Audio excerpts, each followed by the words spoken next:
Let's talk, shall we? Hi. Long time no see, talk, update, all that good stuff. I figured if I'm gonna be attending the New Jersey retreat that I should probably do a floss tube video. That would make sense, right?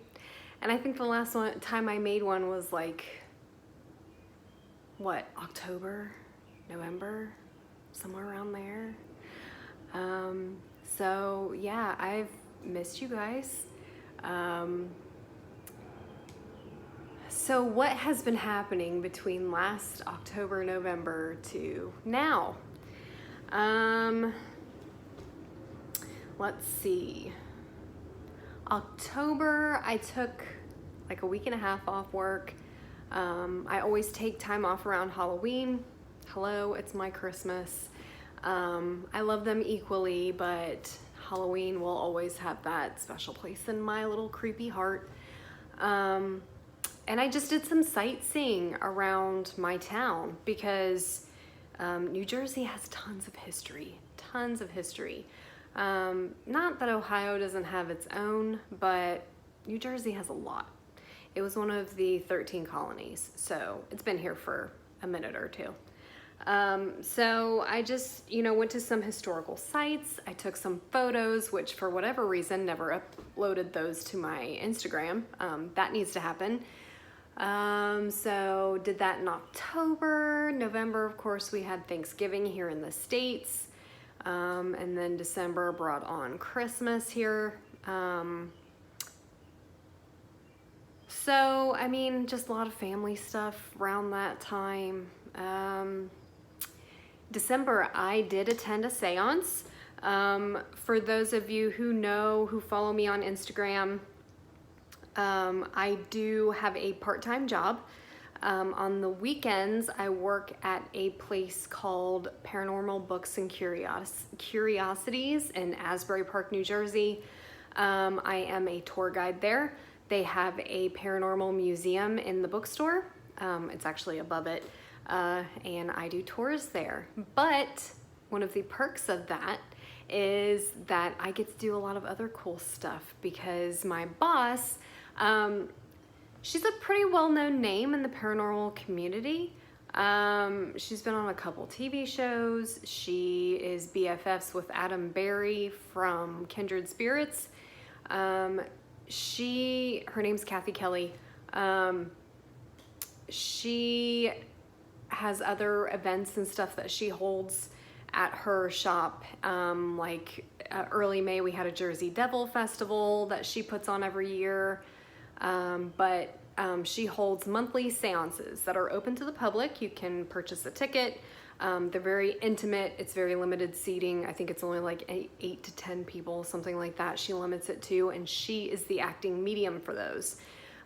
So I wasn't in attendance as an attendee at the seance. I was helping her with it. So I was helping her set up and things like that. But some really cool stuff happened with that. I actually made a video where I talked about what happened during the seance, but I never posted it. I still have it. If there's interest out there for me to post it, I will. I have some reservations about doing it just because there's some things that I've not talked about on here before. But if that's something that you guys would really like to see, if you'd like to know what my experience with that was, feel free to let me know. I may or may not post it. It's really just like almost a half hour of me rambling about what happened, which is really not that different about, like what I do on here. But anyway, that was December. January, I think January was when I signed up for classes to become a personal trainer. I had a client, almost had multiple clients, but when you get into personal training territory, you take what people say with a grain of salt. And what I mean by that is, like, you'll have all tons of people. You guys know, if you've ever gone to the gym and you've had a gym buddy or a gym partner and you made this deal like, yeah, we're gonna go to the gym, you know, at least 3-5 times a week. Shh, I'm sorry. Every time. I have my windows open. That may have something to do with that. But we're gonna go to the gym and, you know, we're gonna make this happen and blah, blah, blah. We're gonna work out together. It's gonna be so fun. We're gonna get so fit. And then it like falls apart after the first week. It's kind of how it is with personal training. Especially when, as soon as you open that binder with the prices, people are like, oh, well. But I did have one client, and that one client was enough to make me realize that I don't want to be on this side of the physical fitness world. I want to be on the side that I was at originally, and I want to stay there.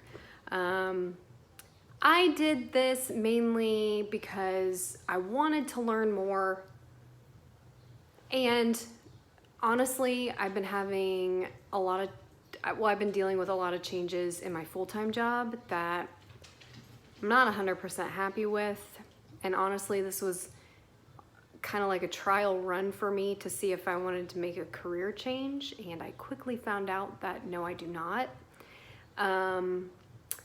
What really turned me off is, so I had a client. She was about my age. She specifically asked for a female around her age. So she got me. For one, I don't think that she was okay with me not being certified. I was taking classes to become certified. I was the way that I was able to be a personal trainer was basically I was grandfathered in under my trainer. He had been asking me to come work for him since the first year I started training with him, and I just kept turning him down.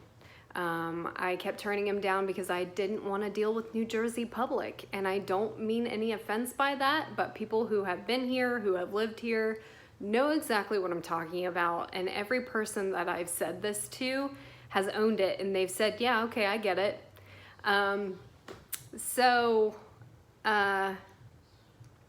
Yeah, that was why I wouldn't do it for the longest time, and then finally I was like, okay, you know, he's hounded me for long enough, I'll give in, I'll do this. You know, if nothing else, it's an easy way for me to make some extra money. And guys, personal trainers make good money.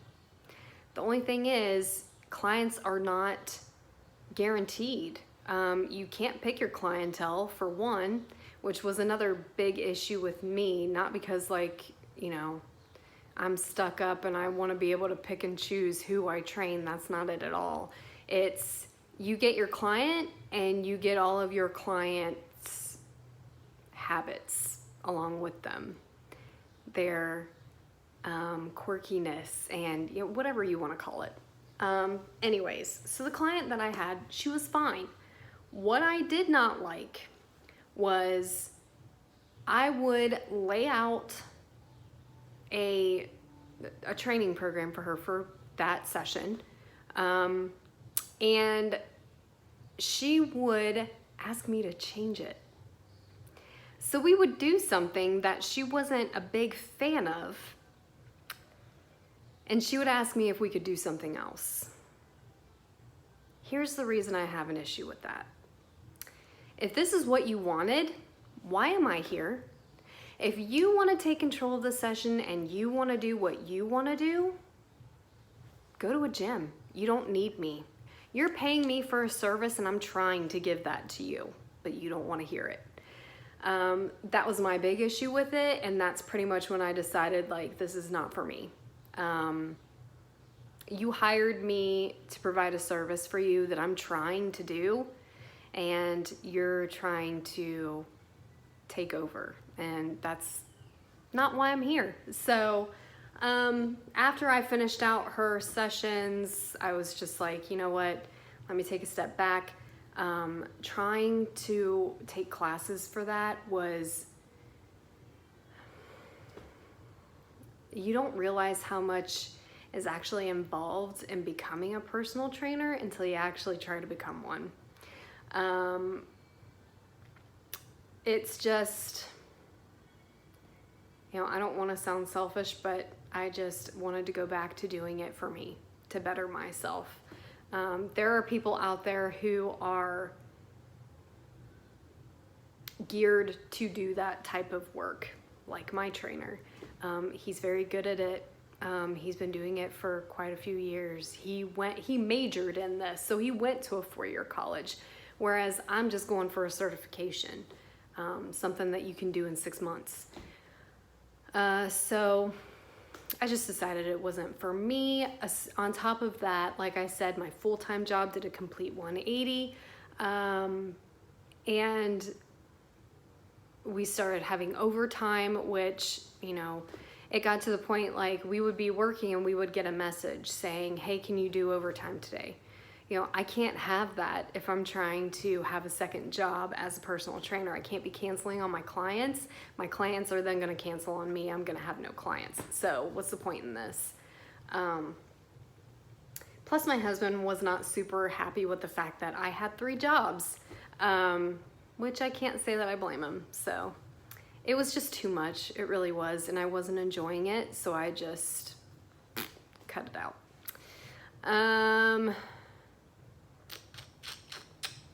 What else has happened? I went home for a little bit, went back to Ohio. It's the first time I've been home in almost, I think it was like 3 years. So that was fun. Got to see family. Went to some cool places while I was home. Took a lot of pictures that, again, haven't posted on Instagram for whatever reason. I did have a grandparent pass away a couple weeks ago now, my grandfather on my father's side. And I have a grandmother who's not doing great on my mother's side. So, has there been anything else? Oh, update on my neighbors for anybody who's interested in that. I 100% believe in karma, and here's why. Our neighbors to the whatever direction that is are getting evicted. Now, normally I would not be smiling. I would not be happy about this. But like I said, I believe in karma. And if you're a crappy person and you put crappy things out into the world, it's gonna come back to you tenfold. And it is. Now, how do we know that they're getting evicted? Well, just so happens that my husband was in the right place at the right time. He was outside doing yard work, which that's one of the things that seems to bother my neighbor. I guess because her son decides, you know, 3 times a summer is enough to keep that forest that they've got under wraps. Anyway, I could be here all day talking about this, but the way that we found out is, like I said, my husband was outside doing yard work, and he was approached by someone who was in, you know, nicely dressed, came up to him and asked him if there was anyone living in the house next to us. It's a valid question. I'll just say that. That's one of the reasons we decided to move into this house. We thought one of 2 things was going to be happening with our neighbor's house. It was either going to be demolished, or the contractor that flipped our house was going to be buying it and flipping that house. Why do we know that?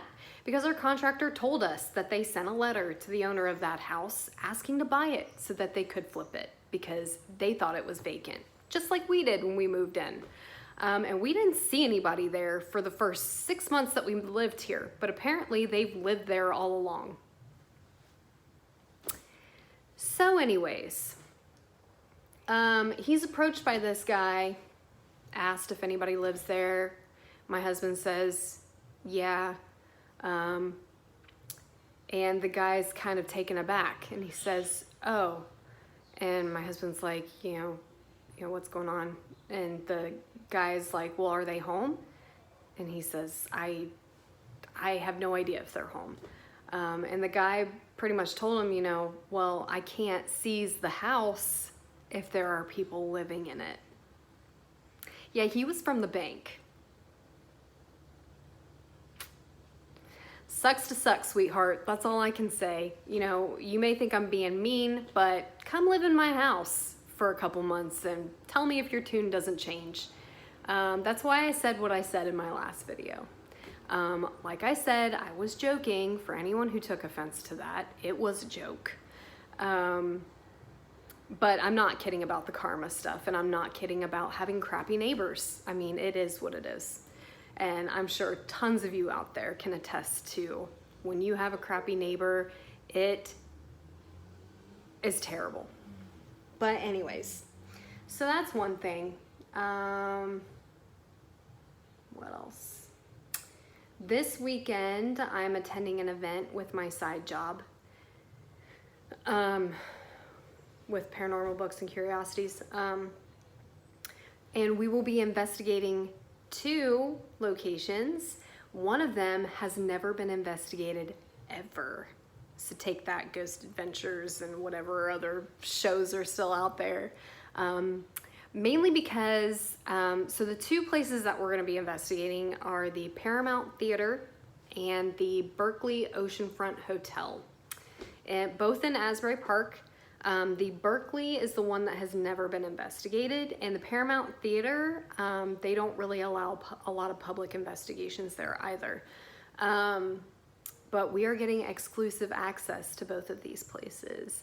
The Berkeley Hotel, the reason that they would not let anybody investigate prior is because they did not want that reputation.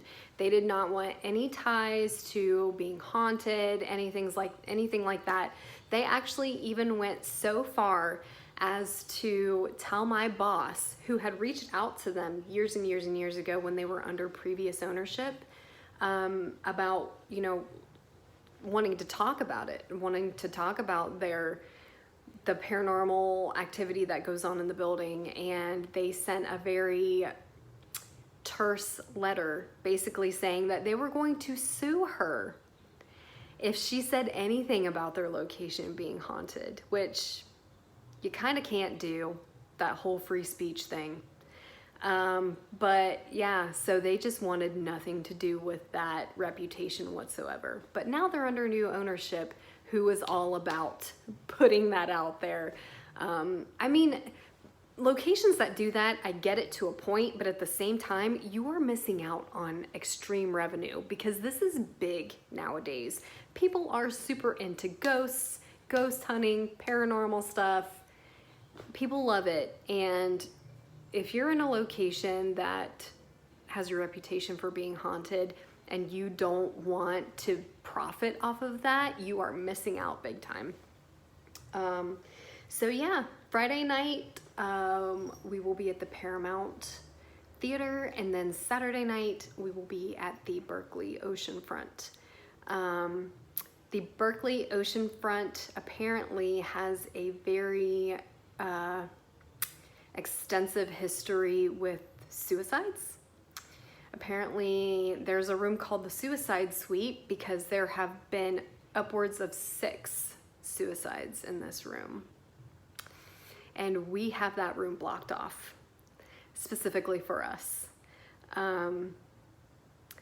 I don't know if they'll be doing any live videos from this, but I'm sure there will be video taken of it. I will ask my boss if she will allow any of that.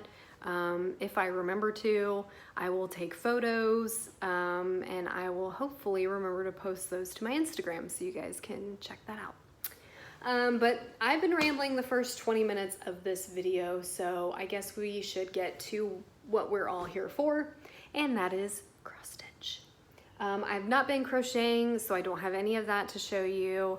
I've not been diamond painting. I have one diamond painting that I started months and months and months ago. It just has not captured my heart like cross stitch has, so I haven't touched it since I started it.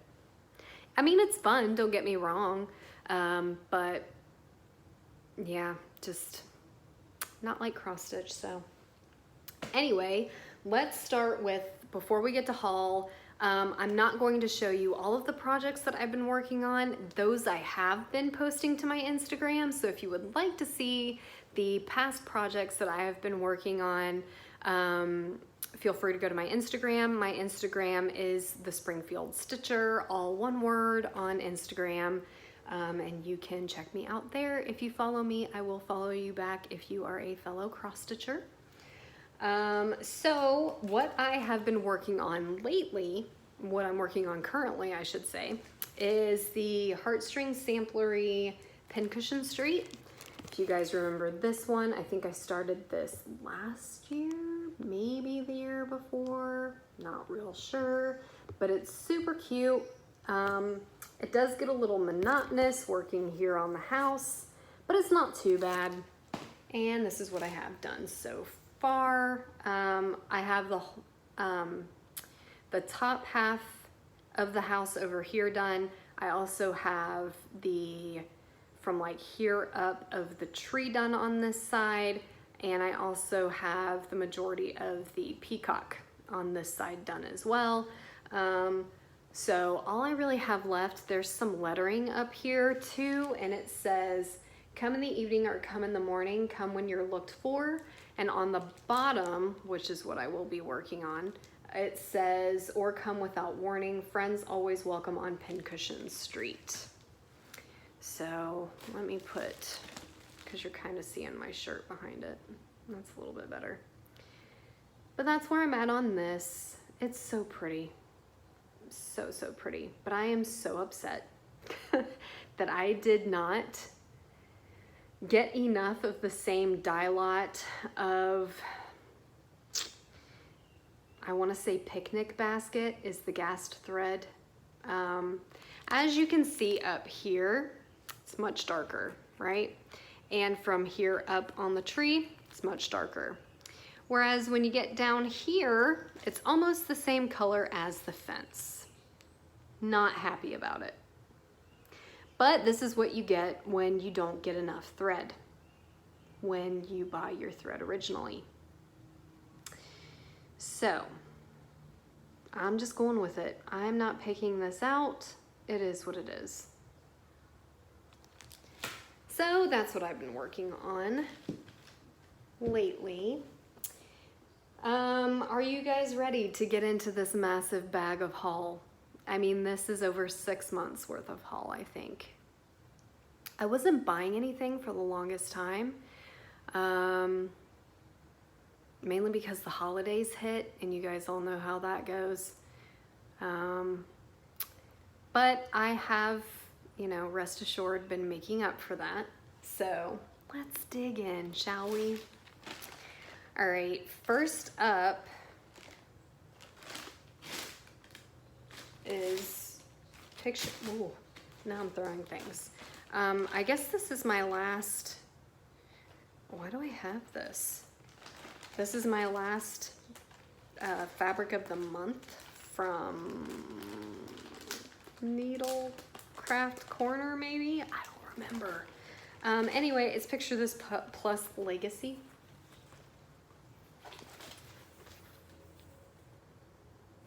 It's a 36 count, yes, 36 count linen. It's very pretty. I can't believe I haven't matched a pattern to this yet.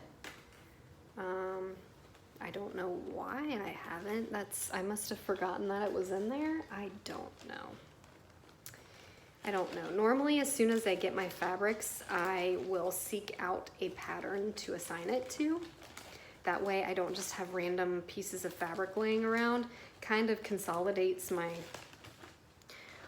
well, I can't get this bag to work with me. Oh my goodness. What is happening? Okay.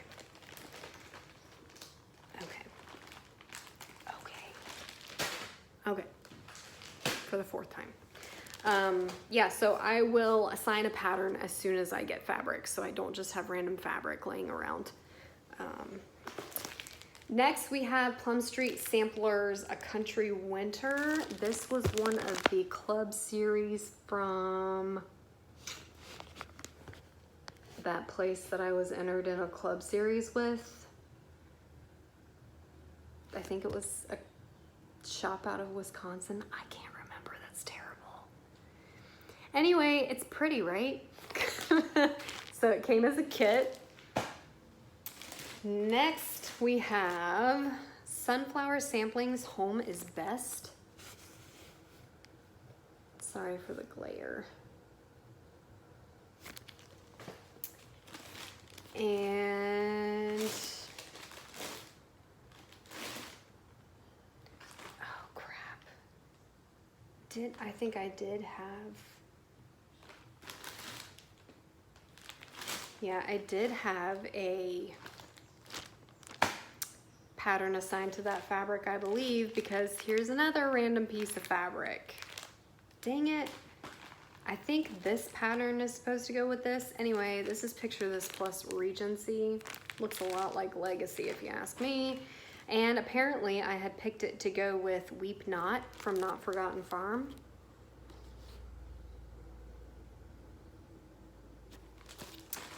So I think Sunflower Samplings is supposed to go with this one. I don't know. I'll have to figure it out.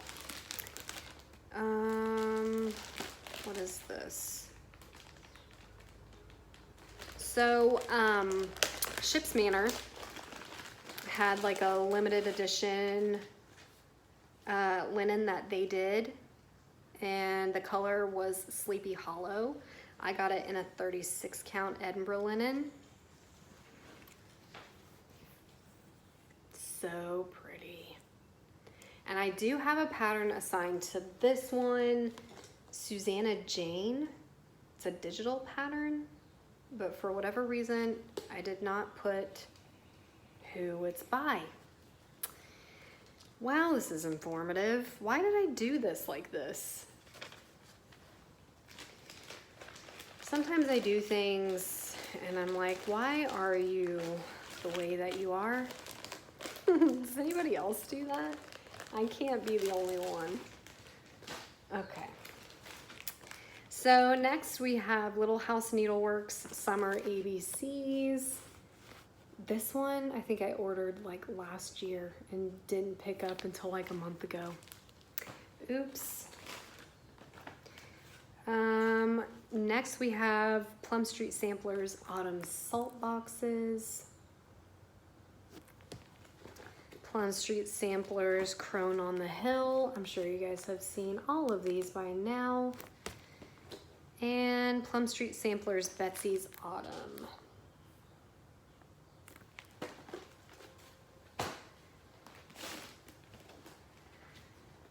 Next we have Rosewood Manor Old Glory.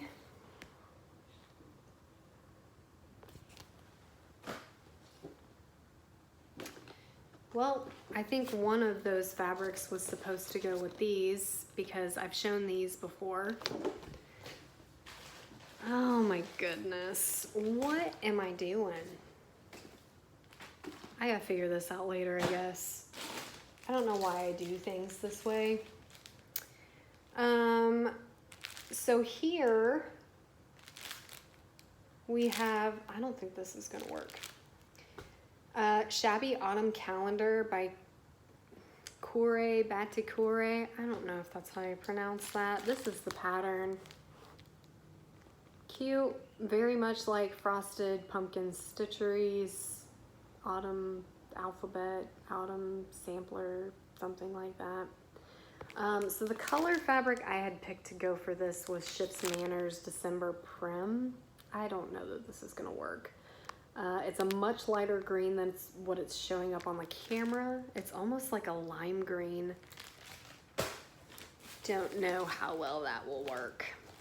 So this was an eBay find. This is Midsummer Night Designs My Name Complete. And it says, here in this work my name shall be when I am in eternity. The worms of dust my body eat. Here you shall see my name complete. I just like the phrasing because I'm a creep like that. Next we have Not Forgotten Farm Widow's Weeds. and I ordered this off of her Etsy. So this says, "Sacred, to the memory of my beloved who passed away too soon on the 13th day of June, and I shall wear my widow's weeds until we meet again." 13th of June is one of my best friend's birthdays. Oh, and I have a finish.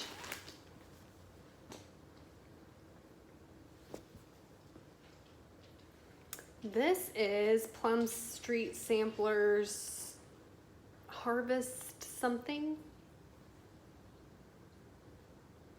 Harvest Blessing. It's Harvest something. Look up Plum Street Samplers Harvest. It should come up. You guys are, I'm sure, all familiar with this one. I stitched this in the called for colors. This was a stitch along with Crisscross Stitcher. I don't know if she ever finished hers. Did you ever finish yours, Chris? I don't know about you, but my borders did not match up. Don't know if you can tell down at the bottom. You can't really tell, but I know where it is, so you know. The leaves do a good job of kind of camouflaging that fact. So I need to put this in a better bag here. My bag is all crinkled because I wait months before doing videos, and this is what happens. Well, this is from one of my trips to Needleworkers Delight. I bought all of the limited edition of these threads that they had from Gast. Come on. So this one is like a pretty purple with like kind of reddish, auburnish tones to it. This one is like a kind of like a gray beigey color, just a really pretty neutral. So those are both limited edition from Gast. I also signed up for Trisha's Nest Egg from 3 Owl Threads because I knew it was only a matter of time before that would happen. Because you know. Okay, so this is Waxing Moon Designs Summer House Trio. Heartstring Sampleries, The Stitching Life. I just liked it because of all the little fun motifs, and it looks vintage, antique-y looking. This is Prairie House Sampler by Brenda Gervais. Very much like the one I'm doing from Heartstring Samplery, that little house. I love this as soon as I saw it though. I love the blues and the browns. This is Holiday Hoopla, 4th of July by Brenda Gervais.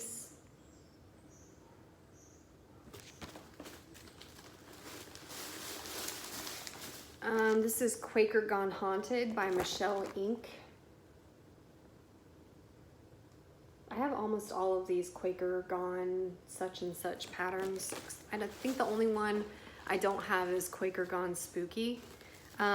Mainly because the first time I saw that, I think they stitched it on the wrong fabric because you can barely see that white thread that they use for the tombstones, and I don't like that. I think that's what turned me off from it from the beginning. But this next one, the Needles Notion Hope Chest Sampler, I feel like I already have this, but I don't know. So I bought it anyways, because, you know, like you do. Oh, goodness. And I did not get any fabric in that haul. That can't be said in the other haul that I've gotten here from them, but, you know, in this haul I didn't. All right. So next we have spring salt boxes from Plum Street. And I am definitely getting the summer ones she just came out with, along with the other 2 patterns that she put out with that one. This one is Plum Street Samplers, A Gentleman's Daughter. And I have a piece of fabric already picked out for this one. This one is a Silk Weaver. This is 36 count Edinburgh in the color Driftwood. Very pretty. I don't know what colors I have from them now and what colors I don't. Whenever I go there, I'm just automatically drawn to their neutrals because their neutrals are so pretty. And I'm not a super bold fabric person anyways. I like the pattern to speak for itself. There are definitely patterns where the fabric complements it and it adds something to the design, but for the most part, I like to let the design speak for itself, or the chart speak for itself. So this is from the Heart's Content. It's called the Sarah Southwood Sampler. I mainly got it because the first thing I saw was the word death right there, and also up here, I think.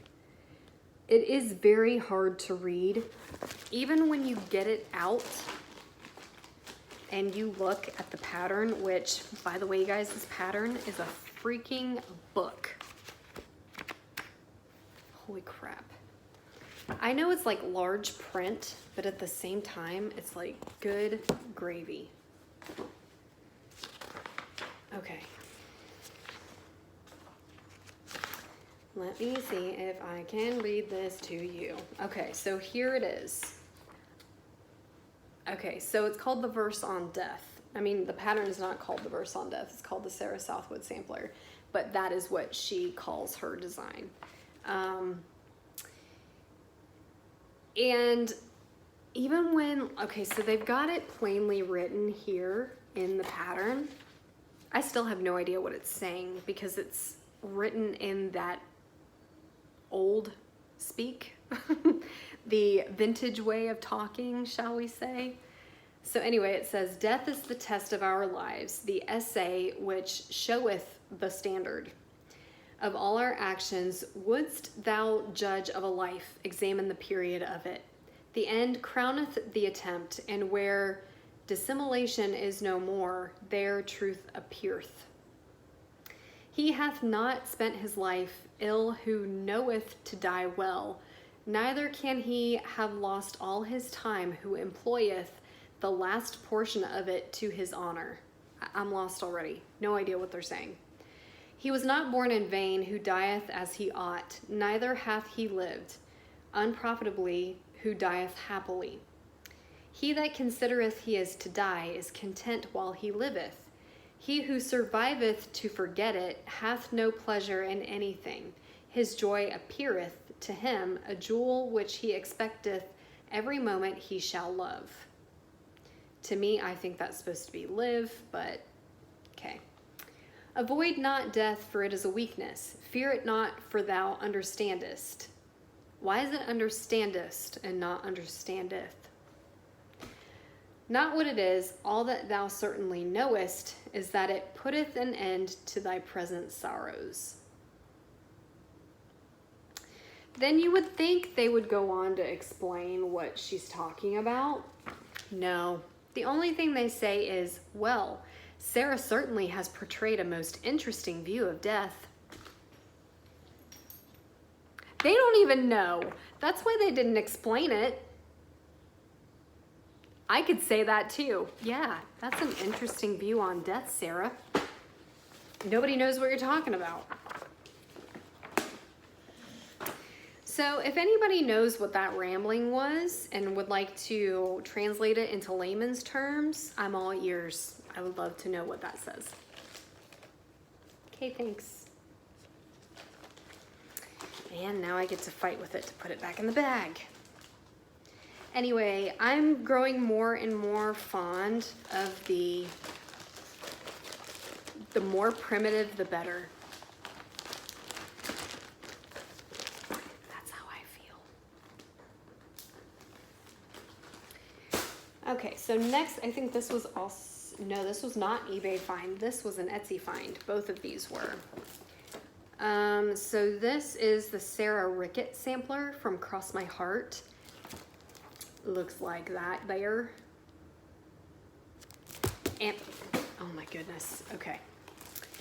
So it says, on youth, fragrant the roses, but it fades in time. The violet sweet, but quickly past the prime. White lilies hang their heads and soon decay.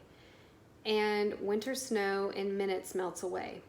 Such and so withering our early joys, which time or sickness speedily destroys.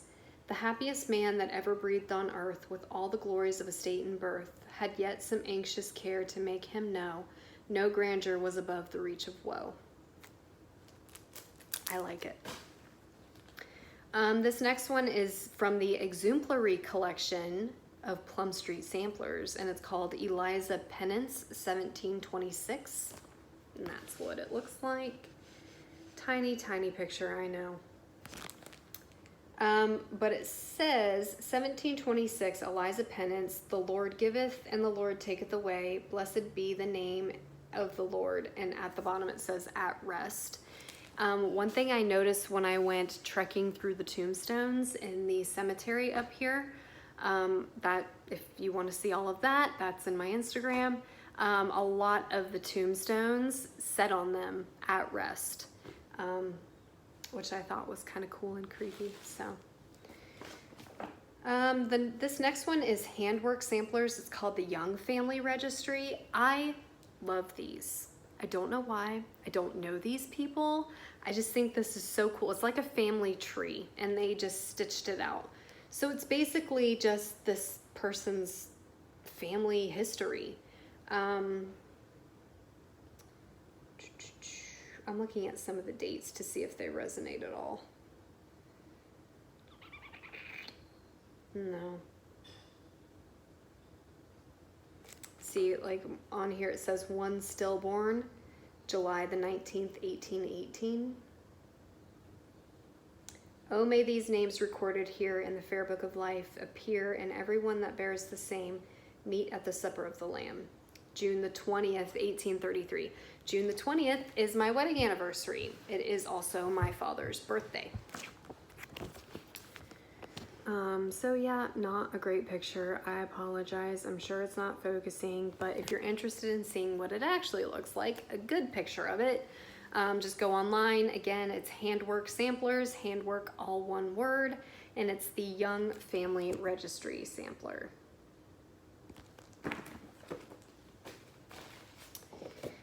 Next is from Homespun Elegance. It's called the Reproduction Sampler 1, Unfinished. And that's exactly why I like it, because it looks like it's unfinished. I don't know why. I took one look at this and said, I have to have it. The only thing that I worry about with this is spacing and counting, because it's unfinished. So this was the actual sampler, and this is their stitched version of it. Pretty cool. I think those were all eBay finds. This, I believe, was also eBay. Yes. So this is Main Street USA Houses of Yesteryear from Tidewater Originals. I have a few of their patterns. It's just all old Victorian buildings and scenes and houses, because, you know, that's where my heart lies. All that old stuff. My husband tells me all the time that all I like is old stuff. And it's, you know, it's just a feeling that I get. I don't know what it is. Like it warms my heart when I get things like this. Like, I don't know, I feel some sort of connection to it, which is like, when I get into this, I sound crazy, so I don't talk about it a lot. But I've said it in my previous videos, I don't feel like I'm from this time period. I feel like, you know, like I've lived before, and that's why I'm so drawn to those time periods of long ago. it feels like home, you know what I mean? It's so odd, and it's hard for me to explain because, like I said, people probably think I'm losing it a little bit when I say things like that, but that's how I feel. My legs are cramping. Okay, so this is the Raleigh Tavern from Williamsburg, Virginia, and the designer is Ronnie Rowe Designs. Trying to keep it out of the glare. Next is from Little House Needleworks. It's Jack Frost's Tree Farm Part 1. I know that we've all seen this, but I will be stitching this on a piece of Picture This Plus Heritage 36 count linen. We've all seen it.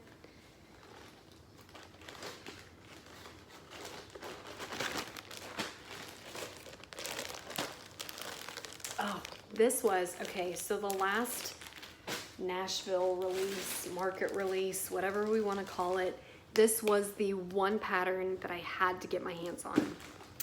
So this is Louisa Horsey, 1836 by Shakespeare's Peddler. Don't mind the Lady Boss sticker in the bottom corner. This had other things in it previously.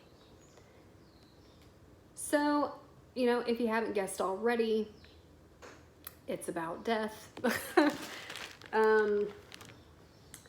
So, this is about child death.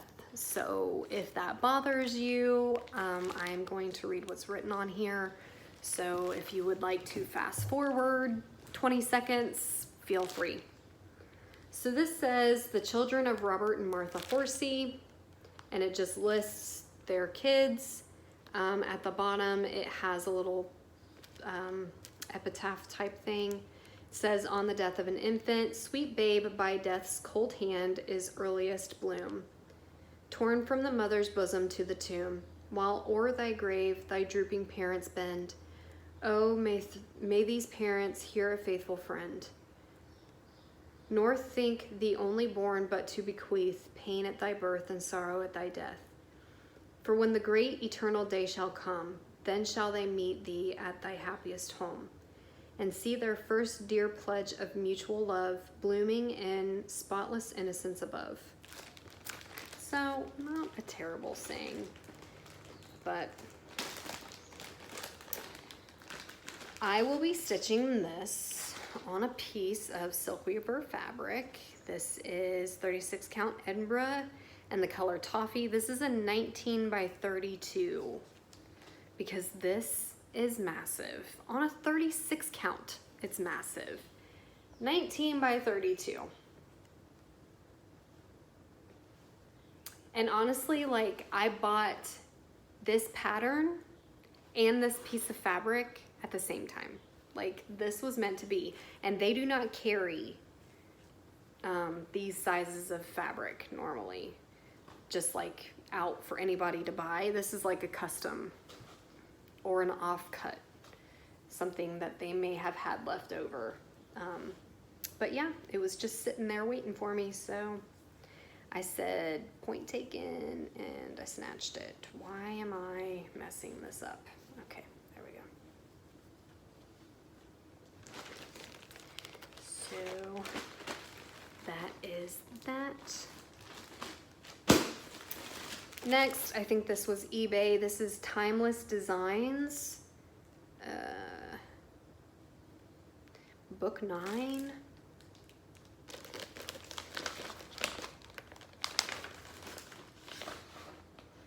Yep, that's all it says. Timeless Designs, Book 9. Anyway, it's of the Bruton Parish Church in Williamsburg, Virginia. I've been to Williamsburg. I was very young when I went, maybe like 10. So I remember bits and pieces, and I remember that I really loved it, and I remember that it was this historical town, but other than that, don't remember much. This is another pattern from that club that I was in. This is Sunflower Farm from Kathy Barrick. I liked every single one of these kits patterns, which doesn't happen normally. That's why I'm so hesitant to join any type of mystery sell. Just because, you know, it's happened to so many of us. We've been burnt, and we've signed up for something that we thought was going to be one thing, ended up actually being another. And for me, this time, this actually worked out for me. So this is what the pattern looked like. And a lot of these, the patterns have been released individually as charts and not just exclusive kits. So I know that one I have shown previously, I think it was Heartstring Samplery, is now available as a chart that was exclusively a kit before. And I believe that Plum Street Sampler has been released. It might still be as a kit, but it's not exclusive to that store, so you can buy it. Next I have a couple books. So I have Cross Stitch Castles and Cottages. This is by Jane Greenoff, and another Jane Greenoff, Cross Stitch Castles and Cottages again. Are these different though? I feel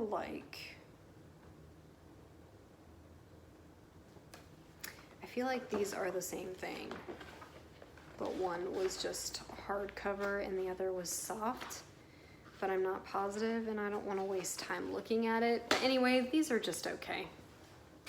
They were cheap, that's why I bought them. We all know that Debbie Patrick retired, so I snatched up the last patterns that I was missing from her. So this is Victorians Across America series. This is Steiner Street Cottage by Debbie Patrick. Can anybody guess why I bought this? Think about it. People my age, think about movies from our childhood. Mrs. Doubtfire. Where they're talking on the phone when Mrs.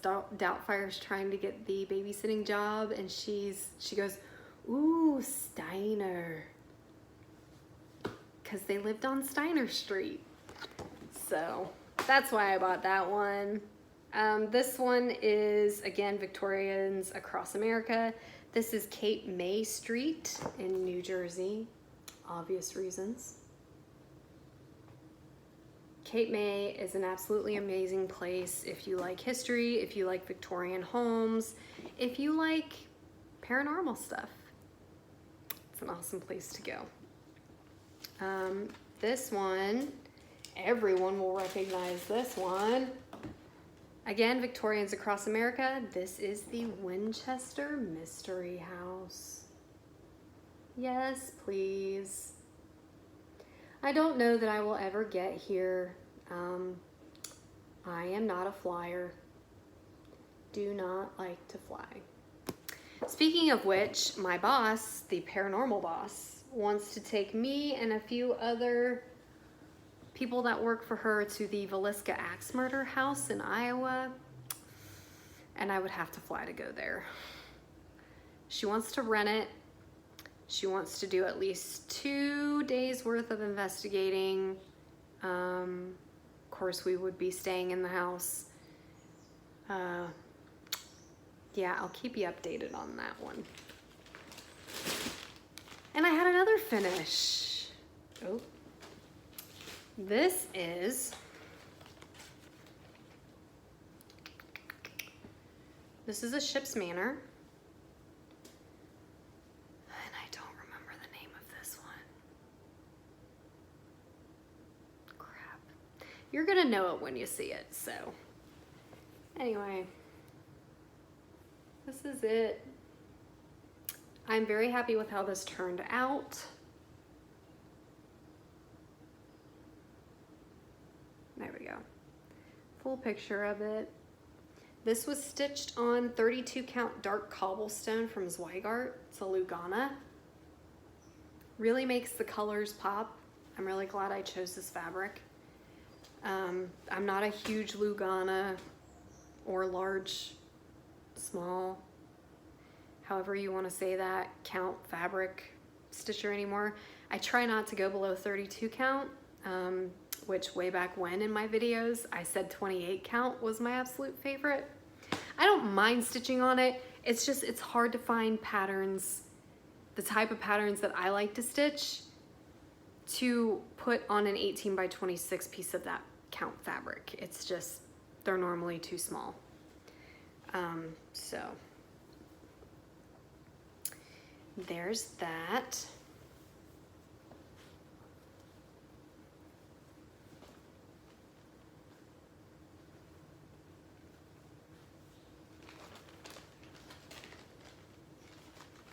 But I did just buy a 32 count,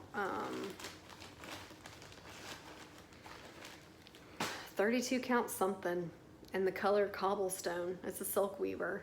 It was from one of their flash sales. So I haven't gone to pick it up yet. So I really don't know what it looks like other than the photos.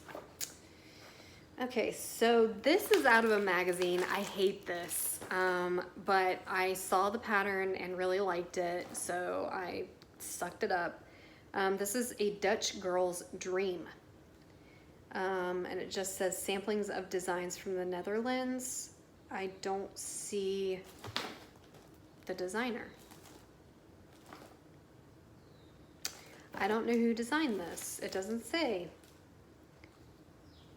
It's from August 1994. Anyway, this is the pattern.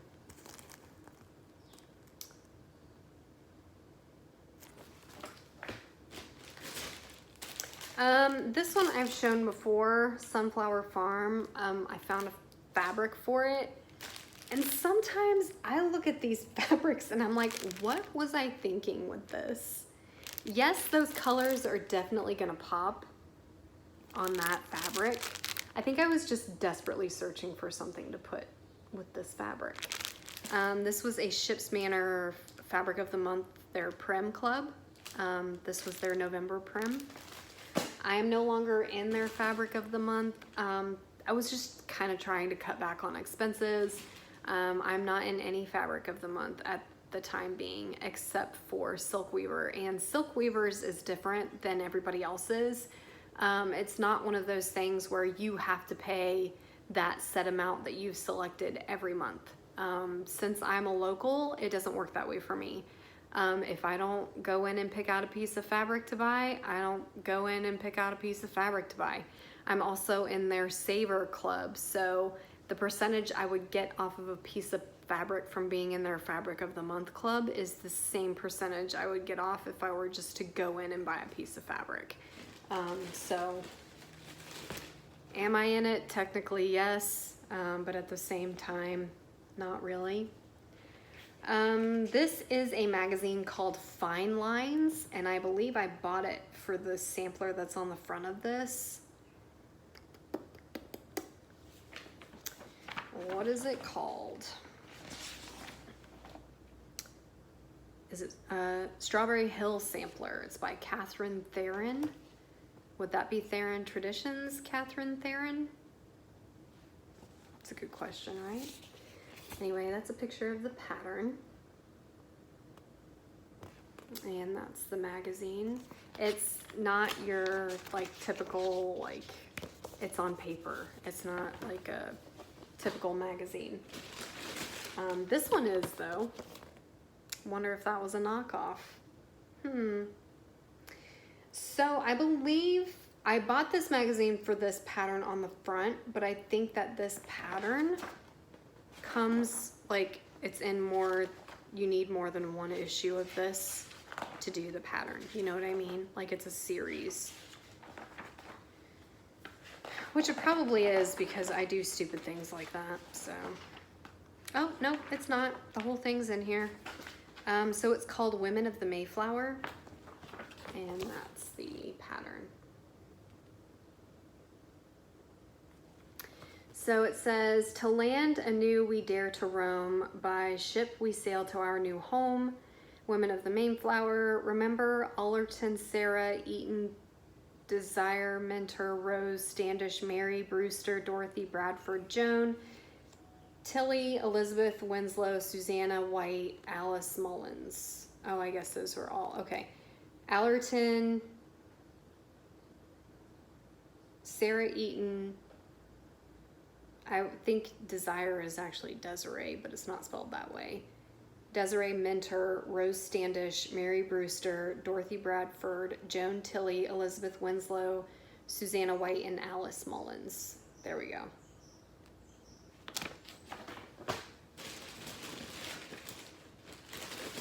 And I think that's it. That is it. So that's everything. I made it within an hour. I'm pretty impressed. So yeah, I hope that it is not another 6 months before I make a video, because I would like people to actually, you know, be able to recognize my face, if nothing else, when I go to this New Jersey retreat. I hope that I see a lot of you there. I know that Arlene opened it, I think, from 75 to 100 people this year, from the 75 previously, which I think that's a good number. You know what I mean? It's still a lot. 75 was a lot. I didn't get to meet everybody last year. And it is at a different location this year. It's at the Hampton Inn. Honestly though, the Hampton Inn is like right down the street from, where did we stay last year? Radisson. It's not the Radisson. What was that? Regency? I don't remember. Anyway, I pass it all the time when I go to Needleworkers Delight. Anyway, I literally live like 10 minutes from the hotel that we stayed at last year, or that they held it at last year, and I'm like 5 minutes from the Hampton Inn. So, but yeah, that's pretty much it. I don't think I have anything else interesting to say.